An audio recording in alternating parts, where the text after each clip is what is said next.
जय हिंद दोस्तों। AMS study zone academy में आपका एक बार फिर से स्वागत है। तो आज मैं आप लोगों को पुलिस हस्तक नियम या पुलिस आदेश पुलिस मैनुअल का एक मास्टर वीडियो लेकर आया हूं, जिसके अंतर्गत हम लोग जितने भी पीएम रूल जो आपके एग्ज़ाम में पूछे गए हैं वो सारे पीएम रूल को मैंने एक दो वीडियो में कवर किया है।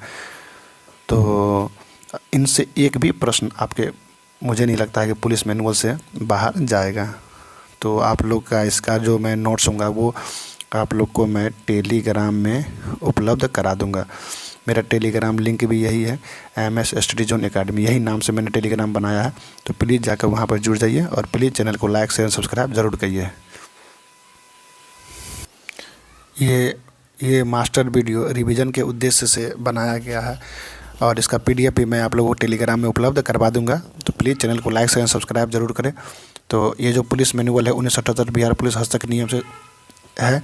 और पुलिस पीएम रूल नंबर 1 में क्या है, तो पुलिस अधिकारियों के सामान्य कर्तव्य है। तो पूछा जाएगा पुलिस अधिकारियों के सामान्य कर्तव्य का वर्णन कितना है, तो पुलिस मैनुअल 1 में 2 में है अपराध की रोकथाम निरीक्षण उद्भेदन। सबसे पहले पुलिस का कर्तव्य बताएंगे, 2 में कहेंगे कि अपराध को आप लोग कैसे रोकिएगा, तो अपराध का रोकथाम निरीक्षण उद्भेदन है। और 3 में है अधिकारियों की योग्यता मापने का मापदंड। और 4 में है अपराध प्रतिवेदन अपराध। और 5 में ये जिसमें मैं बता दूँ गोल घेरा लगा दूंगा, वो काफ़ी इंपॉर्टेंट, मैं लिख भी दूंगा VVI। तो 5 में पुलिस की आचरण संहिता है। 6 में विविध कर्तव्य है, भिन्न भिन्न प्रकार के जो पुलिस कर्मियों कर्तव्य रहते हैं उनके बारे में बताया गया है। 7 में बताया गया है कि स्थानीय बोली का ज्ञान होना चाहिए, मतलब आप क्षेत्रीय भाषा का ज्ञान होगा तभी लोग आपसे जुड़ पाएंगे। 7 का अ में कहा गया है आरक्षी बल के संगठन का श्रृंखलाबद्ध रूप निम्न प्रकार होता है।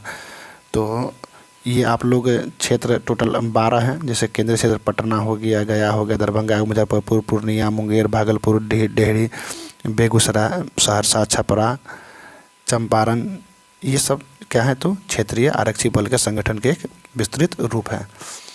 मैं पहले ही बता दे रहा हूँ कि ये मैं रिवीजन के उद्देश्य से बता रहा हूँ, इसे आप लोग ज़रूर डाउनलोड कर लीजिएगा। 26 में प्रारक निरीक्षक एवं अवर प्रारक सार्जेंट एंड सार्जेंट मेजर के निजी दैनिकी के बारे में बताया गया है। इनमें सारे के सारे लगभग इम्पोर्टेंट हैं। 400 आपका जो 48 है उसमें बताया गया है कि विशेषज्ञ की निजी दैनिकी, जो विशेषज्ञ होते हैं उसकी निजी दैनिकी। 89 में सिपाहियों का कर्तव्य, याद रखिएगा 89 में क्या है, सिपाहियों का कर्तव्य। 89 के अंग या ई में क्या है, तो सिपाहियों की नोट बही है। 90 में क्या है, तो कमान पत्र है, बहुत इंपॉर्टेंट है, बहुत बार पूछा जाता है। 90 में क्या है, कमान पत्र है। 824 के क से लेकर 4 तक, सॉरी 824 जो है वो सभी क्या है, विभागीय दंड का वर्णन है। और 8 से क से 4 तक विभागीय दंड का वर्णन है। 824 में 825 में कहा गया है कि दंड देने के लिए शक्तिप्रद अधिकारी, मतलब कौन से अधिकारी कौन कौन से दंड दे सकते हैं। तो 825 में बताया गया। 826 में कहा गया दंड देने में विभेद करना, मतलब अगर आप किसी को दंड दे रहे हैं तो भेदभाव नहीं करना है, 826 में बताया गया है। 827 में बताया गया है कि अभियोजन पर विभागीय दंड का प्रावधान, अभियोजन अगर होती है तो उसमें विभागीय दंड का क्या प्रावधान होगा। 828 के क में आपको वृहद दंड के बारे में बताया गया है। 828 के क में 829 में बताया गया है बर्खास्तगी, अनिवार्य सेवानिवृत्ति या सेवा से हटाए जाने का प्रभाव। 829 में 830 और 830 में कहा गया कि राजपत्र में बर्खास्तगी की अधिसूचना जारी होगी। अगर आपको बर्खास्त कर दिया जाता है तो इसका राजपत्र में क्या किया जाएगा, तो इसकी अधिसूचना जारी की जाएगी। 831 में है कि बर्खास्तगी, सेवा से हटाए जाने या उन्मुक्ति मतलब डिस्चार्ज की सूचना गृह जिला को भेजी जाएगी। मतलब अगर आपको बर्खास्त कर दिया जाता है या सेवा से हटा दिया जाता है, बर्खास्त कर दिया जाता है या ये सभी इम्पोर्टेंट है, बर्खास्त कर दिया जाता है या फिर सेवा से हटा दिया जाता है, तो इसकी जो सूचना है आपको गृह जिला को भेजी जाएगी। 832 में कहा गया है पंक्तिच्युति का आदेश। 832 में क्या है, तो पंक्तिच्युति का आदेश है। 833 में है कि DIG एवं IG को रिपोर्ट किए जाने वाले केस के बारे में बताया गया है।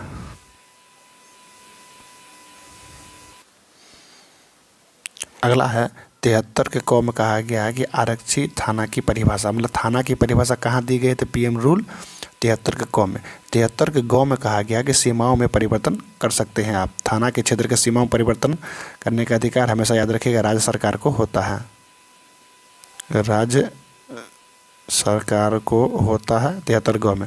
74 में कहा गया आरक्षित थाना साफ सुथरा रखा जाएगा। थाना को साफ सुथरा रखने का जो प्रावधान है PM रूल 74 में। 75 में कहा गया कि सूचना पट लगाइए आप।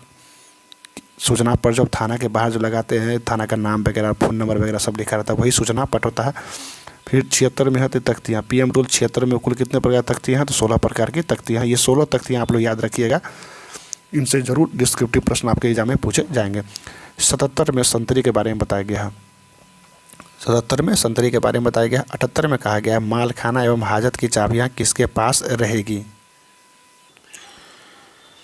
आप लोग यहाँ पर ज़रूर याद रखिएगा कि माल खाना एवं हाजत की बात की गई है, तो माल खाना की जो चाबी रहती है वो थाना प्रभारी के पास मतलब SHO के पास रहता है, और हाजत की जो चाबियाँ होती है वो आपको याद रखिएगा संतरी के पास रहता है। जो संतरी ड्यूटी करते हैं, जो रात्रि में संतरी ड्यूटी करते हैं, संतरी के पास ही रहती है। ये बहुत इंपॉर्टेंट है। तो PM रूल कितना में है? ये 78 में। PM रूल 78 में कहा गया हाजत और माल खाना की चाबियाँ किसके पास रहेगी। तो माल खाना की चाबी SHO के पास रहेगा, थाना प्रभारी के पास, और हाजत की चाबी संतरी के पास रहेगी। उसके बाद 79 में कहा गया कर्तव्य भार ग्रहण एवं मुक्ति, मतलब जो आप ज्वाइनिंग लेते हैं या फिर मुक्ति करते हैं, इसके विषय में कहा गया 79 में। 80 में कहा गया है कि थाना प्रभारी सिपाही को कभी नहीं बनाया जाएगा। मोस्ट VVI प्रश्न है यह, कि थाना का प्रभारी कभी भी सिपाही नहीं बन सकता है। अगला 81 में कहा गया थाना प्रभारी का कर्तव्य। 81 में क्या बताया गया? थाना प्रभारी का कर्तव्य। 82 में बताया गया भूमि विवाद और शांति भंग की समस्या का वर्णन कितना बताया? PM रूल 82 में। 83 में बताया गया अधीनस्थों का प्रशिक्षण, मतलब कि जो आपके थाना प्रभारी के जो भी अधीनस्थ होंगे उनको प्रशिक्षण दिया जाएगा। 84 में कहा गया अवर निरीक्षक एवं द्वितीय एवं तृतीय, अवर निरीक्षक जो होंगे उनके द्वितीय एवं तृतीय के विषय में बताया गया। 87 में बताया गया मुफस्सिल देने की, सबसे इंपॉर्टेंट VVI, मुफस्सिल देने की, जिसे हम लोग निजी देने की बोलते हैं। जब कोई प्राधिकारी अपने थाना क्षेत्र से बाहर केस के अनुसंधान में जाता है तो वो मुफस्सिल देने की लिखता है कि क्या किया, कौन कौन से चीज़ें होंगी, इन सब चीज़ों को अपने दैनिकी में लिखता है, इसी को बोलते हैं मुफस्सिल दैनिकी। PM रूल 64 में बताया गया निरीक्षक की निजी दैनिकी, मतलब इंस्पेक्टर साहब का निजी दैनिकी। इसका जो प्रपत्र भरा जाता है वो प्रपत्र संख्या 5 भरा जाता है, ये 2 प्रतियों में भरा जाता है, याद रखिएगा। अगला है आपका 88 में कहा गया ASI का कर्तव्य। ASI का कर्तव्य कितना में दिया गया है? 88 में। लेकिन वही 88 का अ में बताया गया आपको हवलदार का कर्तव्य, याद रखिएगा।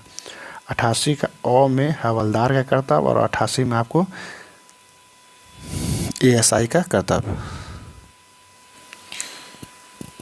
मैं यहाँ पर स्पष्ट कर दिया हूँ, याद रखिएगा। 88 के क में आपका ASI का कर्तव्य है, 88 का अ में हवलदार का कर्तव्य है, और 89 के क में सिपाही का कर्तव्य है। याद रखिएगा, ये पूछा जाएगा कि 88 के क में ASI का कर्तव्य है, 88 का अ में हवलदार कर्तव्य है, और 89 के क में सिपाही कर्तव्य, और 90 में क्या है? तो कमान पत्र है। यही है विस्तृत रूप से।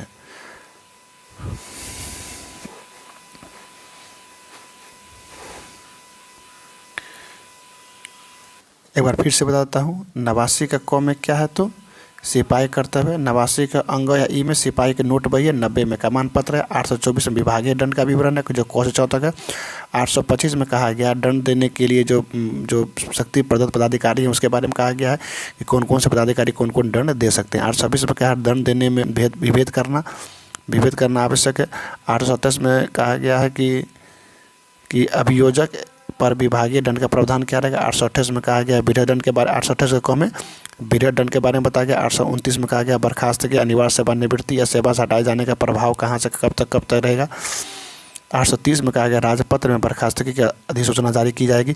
831 में कहा गया बर्खास्तगी सेवा से हटाए जाने या अनिवार्य सेवानिवृत्ति या डिस्चार्ज की सूचना गृह जिला को भेजी जाएगी।